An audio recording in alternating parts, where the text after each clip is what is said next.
উনি সফরে বেরিয়েছেন হাদিস কালেকশনের জন্য। প্রচন্ড শীতের রাত, উনি মাগরিবের নামাজ, এশারের নামাজ পড়ে একটা মসজিদে শুয়ে পড়লেন, আর শুয়ে শুয়ে হাদিস পড়তেছেন। কি পড়তেছেন? কথা বলেন। আর মনে মনে ভাবলেন রাতটা মসজিদে কাটায় দেই, ফজরের নামাজ পড়ে আবার বেরোবো।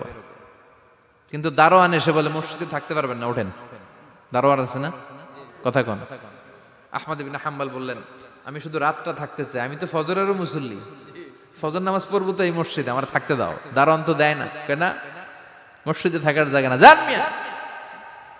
উনি যে আহমদ ইবনে হাম্বল এটা চিনে নাই, থাকতে দেয় না। কি করবে এখন? উনি কাঁথা গুছিয়ে হাদিসের কিতাব নিয়ে কাঁধের মধ্যে ব্যাগ নিয়ে মসজিদ থেকে বেরোয় গেলেন। কি আর করবেন, প্রচন্ড শীত, আর কাঁপতেছেন, বুড়ো মানুষ। পথিমধ্যে দেখলেন বাজার। বাজার একজন খাব্বাজ, শাবুন খাব্বাজ, যুবক রুটি বিক্রেতা। সে রুটি বিক্রি করে, চুলার মধ্যে রুটি সেকে। সে যে সালাম দিল, আসসালামু আলাইকুম। যুবক বলে ওয়ালাইকুম আসসালাম। আহমদ ইবনে হাম্বল বলে যুবক, আমার যাওয়ার জায়গা নেই, সফরে বেরিয়েছি, খুব শীতে কষ্ট পাচ্ছি, রাতে যদি তোমার এই চুলা থেকে একটু আগুন পোহাই কোনো সমস্যা? যুবক বলে না না, সমস্যা না, আহলান ওয়া সাহলান, খোশ আমদেদ, আসেন আসেন, আপনি আগুন পোহাইলে আমার সমস্যা কি? সুবহানাল্লাহ পড়েন। আল্লাহ শুকরিয়া করে উনি বসলেন আর আগুন পোহাচ্ছেন। আর খেয়াল করলেন যুবক রুটি বানায় আর পরে আস্তাগফিরুল্লাহ, রুটির দলা বানায় পরে আস্তাগফিরুল্লাহ, খামির বানায় আর পরে আস্তাগফিরুল্লাহ, রুটি নিয়ে উনুনের ভিতরে চুলার ভিতরে সেকা দেয় আর পরে আস্তাগফিরুল্লাহ। দোকানদারের কাছে কেউ আসলেই সে রুটি দেয় আর পরে আস্তাগফিরুল্লাহ। ক্রেতার কাছ থেকে টাকা নিয়ে ক্যাশ বক্সে রাখে আর কি পড়ে? আবার রুটি বানানো শুরু করে আর কি পড়ে? খালি এইটাই পড়তেছে। ইমাম আহমদ ইবনে হাম্বল তো অবাক, কিরে এটা আবার কেমন যুবক, খালি আস্তাগফিরুল্লাহ। উনি প্রশ্ন করলেন যুবক ঘটনা কি? আসার পর থেকেই তোমার দেখতেছি তুমি রুটি বানাও, রুটি বিক্রি করো আর পড়ো আস্তাগফিরুল্লাহ, মালাকা ইয়া শাবাব। যুবক বলে আস্তাগফিরুল্লাহ আমার সবচেয়ে বেশি পছন্দের আমল, আমি সব সময় আঠার মতো ইস্তেগফারের সাথে লেগে থাকি আর সব সময় পড়তে থাকি আস্তাগফিরুল্লাহ, আর এর বদৌলতে আল্লাহ আমারে মুস্তাজাবুদ দাওয়া বানিয়ে দিয়েছে। আহমদ ইবনে হাম্বল তো অবাক, আনতা মুস্তাজাবুদ দাওয়া,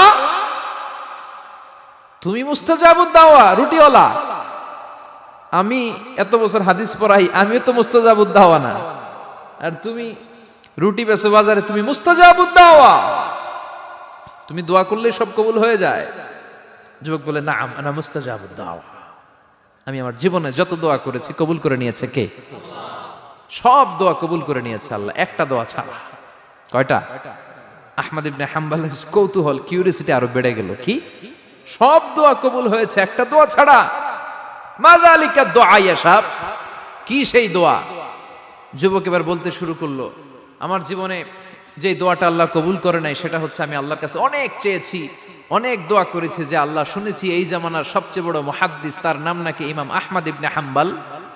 আল্লাহ তোমার কাছে আমার চাওয়া, আমি যেন এই ইমাম আহমদ ইবনে হাম্বলের দেখে মরতে পারি, আমি যেন ইমাম আহমদ ইবনে হাম্বলের হাতে হাত রেখে মুসাফা করতে পারি আর তার কপালে একটা চুমু এঁকে দিতে পারি।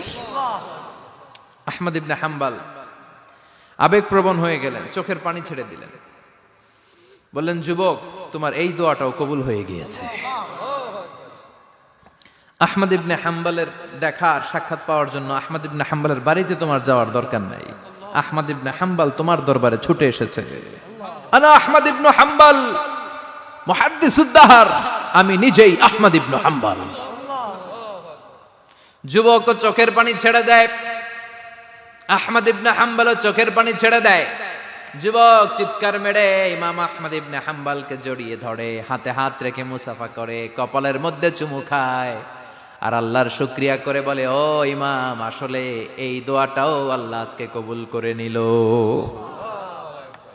বিশ্বাস হয়? সবসময় ইস্তেগফার পড়লে আপনার দোয়াগুলোর এইভাবে কবুল করে নিবে কে? এই পাঁচটা জিনিস পাবেন সবসময় যদি ইস্তেগফারের সাথে লেগে থাকেন। রাজি আছেন তো? এজন্য বিশ্বনবী সব সময় নামাজে সালাম ফিরানোর পরে পড়তেন আস্তাগফিরুল্লাহ। কি পড়তেন? 3 বার পড়তেন আস্তাগফিরুল্লাহ, আস্তাগফিরুল্লাহ, আস্তাগফিরুল্লাহ। পড়তে রাজি আছেন? ইস্তেগফারের অনেকগুলো আলফাজ আছে, সবচেয়ে ছোট ইস্তেগফার হচ্ছে এটা, আস্তাগফিরুল্লাহ, আস্তাগফিরুল্লাহ।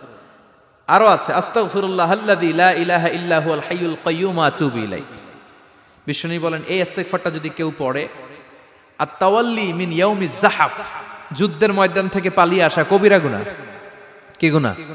কাফেরদের সাথে যুদ্ধ, আমি তাগড়া যুবক, তলোয়ার নিয়ে নেমেছি, আমার দেহের এক ফোঁটা রক্ত থাকা পর্যন্ত আমি যুদ্ধ চালিয়ে যাব, আমি ফিরে আসতে পারবো না, আইনটা কার? ফিরে আসলে কবিরা গুনাহ। বিশ্বনবী বলেন যুদ্ধের ময়দান থেকে ফিরে এসেছে এরকম কবিরা গুনাহ অবলম্বনকারীও যদি আস্তাগফিরুল্লাহ আল্লাযী লা ইলাহা ইল্লা হুয়াল হাইয়ুল কাইয়্যুম ওয়া আতুবু ইলাইহি পড়ে, ওই কবিরা গুনাহকারীকেও ক্ষমা করে দিবে কে? পড়তে রাজি আছেন তো? আবার সাইয়েদনা আবু বকর বললেন, ইয়া রাসূলুল্লাহ আল্লিমনি দুআআন আদউ বিহি ফি সালাতি, এমন দোয়া আপনি আমারে শিক্ষা দেন যেই দোয়াটা আমি নামাজে পড়তে পারি। বিশ্বনবী বললেন, পড়ো আল্লাহুম্মা ইন্নী যালামতু নাফসি যুলমান কাসীরান ওয়া লা ইয়াগফিরুয যুনুবা ইল্লা আনতা ফাগফিরলি মাগফিরাতাম মিন ইনদিক ইন্নাকা আনতাল গফুরুর রহিম। সুবহানাল্লাহ পড়েন। এটাও ইস্তেগফার। আমরা এটার বলে দোয়া মাসুরা, সালাম ফেরানোর আগে পড়ি না? যেখানেই ক্ষমা চাওয়ার কথা আছে ওইটারই কি বলে? ইস্তেগফার। আল্লাহুম্মা ইন্নী যালামতু নাফসি, আল্লাহ জুলুম করেছি, যুলমান কাসীরা, অনেক জুলুম, ওয়ালা ইয়াগফিরুয যুনুবা ইল্লা আনতা, তুমি ছাড়া এই গুনাহ ক্ষমা করার তো কেউ নাই, ফাগফিরলি মাগফিরাতাম মিন ইনদিক, তোমার দয়ায় আমারে ক্ষমা করে দাও, ইন্নাকা আনতাল গফুরুর রহিম, তুমি হলা ক্ষমাশীল। ঠিক কি না? এটাও ইস্তেগফার, এটাও পড়বেন। আর এই সব ইস্তেগফারের শ্রেষ্ঠ ইস্তেগফারের নাম সাইয়্যিদুল ইস্তেগফার। যত ইস্তেগফার হতে পারে এর মধ্যে সবচেয়ে শ্রেষ্ঠতম ইস্তেগফার নাম কি? কথা কন। বুখারীর বর্ণনা, শাদ্দাদ ইবনে আউস রাদিয়াল্লাহু তাআলা আনহু বর্ণনা করেন, এই সাইয়্যিদুল ইস্তেগফার দিনের বেলা যে পড়বে ওই দিনে মারা গেলে সে জান্নাতি। এই সাইয়্যিদুল ইস্তেগফার রাতের বেলা যে পড়বে ওই রাতে যদি ইন্তেকাল হয় ওই লোকটা জান্নাতি। মুখস্থ আছে না? কার কার মুখস্থ হাত তুলেন। মাশাআল্লাহ, তাবারাকাল্লাহ, মাশাআল্লাহ, মাশাআল্লাহ। আর যাদের নাই তাদের হোমওয়ার্ক, তাদের আল্লাহুম্মা আনতা রাব্বি লা ইলাহা ইল্লা আনতা খালাকতানি ওয়া আনা আবদুক ওয়া আনা আলা আহদিকা ওয়া ওয়া'দিকা মাস্তাতা'তু আউযু বিকা মিন শাররি মা সানা'তু আবুউ লাকা বিনি'মাতিকা আলাইয়া ওয়া আবুউ লাকা বিযামবি ফাগফিরলি ফাইন্নাহু লা ইয়াগফিরুয যুনুবা ইল্লা আনতা। সুবহানাল্লাহ পড়েন। আজকে রাতে পড়ছেন, মারা গেলে জান্নাতি। চিল্লায় পড়েন না আল্লাহু আকবার। এজন্য বিশ্বনবী বলেন আমার আগের গুনাহ মাফ, পরের গুনাহ মাফ, তারপরেও প্রতিদিন আমি 70 বার তওবা ইস্তেগফার পড়ি। আজকে থেকে পড়তে রাজি আছেন তো? বেশি বেশি ইস্তেগফার পড়া যাবে না? একটু প্রাণ খুলে দিল খুলে আওয়াজ করে পড়েন তো আস্তাগফিরুল্লাহ। আর জোরে পড়েন আস্তাগফিরুল্লাহ। আবার সবাই পড়েন আস্তাগফিরুল্লাহ। সব সময় তওবা ইস্তেগফার যারা পড়ে তাদেরকে পছন্দ করে কে? সব সময় জিকির করে করে জিহ্বাটারে যারা ভিজিয়ে রাখে তাদেরকেও পছন্দ করে কে? আল্লাহ বলেন ওয়াজকুর রাব্বাকা ফি নাফসিকা তাদাররুআন ওয়া খীফাতান ওয়া দুনাল জাহরি মিনাল কওলি বিল গুদুবি ওয়াল আসাল ওয়া লা তাকুম মিনাল গাফিলিন। সুবহানাল্লাহ পড়েন। আল্লাহ বলেন ওয়াজকুর রাব্বাকা ফি নাফসিক, আল্লাহরে মনে মনে ডাকো, তাদাররুআন ওয়া খীফা, আল্লাহর জিকির করতে আল্লাহ বলেছেন ফি নাফসিক। বুঝতেছেন না অর্থ? ফি নাফসিকা, মনে মনে আল্লাহর জিকিরটা করো। তাদাররুআন ওয়া খীফা, তাদাররুআন মানে বিনয়ের সাথে, with full of humility, submission and humbleness, বিনয়ের সাথে আল্লাহর ডাকো। ওয়া খীফা, গোপনে গোপনে ডাকো। দুনাল জাহারি মিনাল কওল, চিৎকার চেঁচামেচি করে ডেকো না। কার কথা? আওয়াজ করে জিকির করো না। এই যে আমরা মাহফিলে লা ইলাহা ইল্লাল্লাহর জিকির করে, এটা তালিমান। উদ্দেশ্য কি? তালিমের জন্য আওয়াজ করে জিকির জায়েজ আছে, কিন্তু ব্যক্তিগত জিকিরের যে ইবাদতটা এটা আস্তে আস্তে হইতে হবে, এটা ভদ্রভাবে হতে হবে, চিল্লাচিল্লি করে নয়। আবার তালিমের জিকির ওইটাও ভদ্রভাবে। ইন্নাল্লাহা জামিল ইউহিব্বুল জামাল, আমার আল্লাহ সুন্দর, আমার আল্লাহর জিকিরের মধ্যেও সৌন্দর্য আছে না নাই? কিন্তু এদেশে জিকিরের ভেতরে লাফালাফি আছে না নাই? বেশি না কম? কি বসেন বসেন, হ্যাঁ বসে যান তো, অনেক ধরনের আছে জিকির। হ্যাঁ বসেন বসেন, বসে যান। হ্যাঁ হাইবার আলী, এটা কি আবার জালালি? তো এই যে ইন্নাল্লাহা জামিল ইউহিব্বুল জামাল, আমার আল্লাহ সুন্দর, আমার আল্লাহর জিকিরের মধ্যেও সৌন্দর্য আছে না নাই? তালিমের উদ্দেশ্যে সবাই মিলে জিকির করা যায়, কিন্তু চিল্লাফাল্লা করা যাবে না, লাফালাফি করা যাবে না, মাথা ডানে বায়ে ঝোলানো যাবে না, ঠিক কিনা? কিন্তু লাফালাফির জিকির আছে না নাই? লাফাইতে লাফাইতে, হ্যাঁ, গাছের আগায় বাঁশের আগায়, আবার যিনি জিকির পরিচালনা করে ওনার কান্দে যাই ওঠে, আছে না নাই? বিশ্বনবী সাহাবীদের নিয়ে জিকির করছেন, সাহাবারা লাফাতে লাফাতে খেজুর গাছের আগায়, হাদিসে আছে না এটা? বিশ্বনবী সাহাবাদেরকে নিয়ে জিকির করছেন, লাফাতে লাফাতে আবু বকর বিশ্বনবীর কান্দের উপরে, আছে হাদিসে আছে। এটা জিকির নয়। কি সুন্দর দেখেন, ইসলাম বোঝা কত সহজ। ওয়াজকুর রাব্বাকা ফি নাফসিকা তাদাররুআ ওয়া খাইফা, গোপনে জিকির করো, ভদ্রতার সাথে বিনয়ের সাথে জিকির করো। ওয়ালা তাকুম মিনাল গাফিলিন দুনাল জাহারি মিনাল কওল, চিৎকার চেঁচামেচি করে জিকির করো না। যারা চিকফাল দিয়ে হই হই হই হই করে, আছে না? হই হই হই হই হই হইয়ের ভিতরে আল্লাহর নাম আছে, হ্যাঁ? এই যে হুই হাই হুই হাই এই স্টাইলের যে জিকির, এটার ভিতরে আমার আল্লাহর নাম আছে? আল্লাহর নাম যদি না থাকে ওইটা জিকির হবে? কথা বলেন। বিষ্ণু বললেন, খবরদার, চিৎকার চেঁচামেচি করে লাফালাফি করে যারা জিকির করে এরা মনে করে আল্লাহ কানে শোনে না। কথা বলেন। আপনি গোপনেও আল্লাহর ডাকলে আপনার ডাকে সাড়া দিবে কে? এজন্য রাব্বুল আলামিন বলেন, ফাযকুরুনি আযকুরকুম ওয়াশকুরুলি ওয়ালা তাকফুরুন। বান্দা আমার জিকির তোমরা করো, আমিও তোমাদের জিকির করব, ঠিক কি না? আমরা যদি আল্লাহর জিকির করি আমাদেরও জিকির করে কে? সুবহানাল্লাহ কইবেন না? আমরা আল্লাহর জিকির করে, আল্লাহ নাকি আমাদের জিকির করে, জানো তো না কথা এটা। আবার হাদিসে কুদসিতে আল্লাহ বলেন, ফাইন যাকারানি ফি নাফসি যাকারতুহু ফি নাফসি। আমার বান্দা যদি একা একা আমার জিকির করে, আমি আমার বান্দারে একা একা স্মরণ করি। ওয়া ইন যাকারানি ফি মালাইন যাকারতুহু ফি মালাইন খায়রিম মিনহু।